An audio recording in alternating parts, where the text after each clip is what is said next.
Hi, makatawa, wag po nagsugod. Hi mga ka-Atilain. Pasensya na talaga mga ka-Atilain. Kailangan ko magtagalog para maintindihan sa tanan. Kasi, alam nyo, hindi talaga ako sanay na magtagalog. Kasi nga, hindi naman ako Bisaya eh. Tagalogin ko talaga to para maintindihan sa tanan. Kasi nagsalita ko ng Tagalog, nag-upload ako ng video last time na tinagalog ko yung mga Tagalog.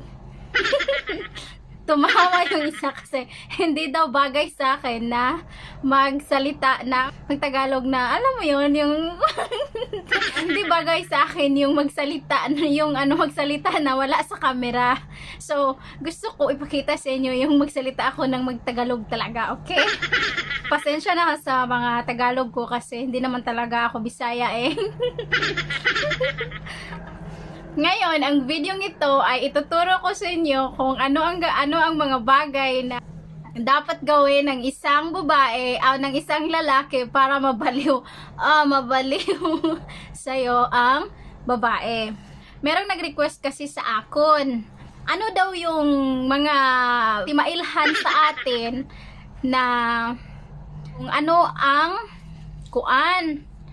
Kapuya, Tagalog.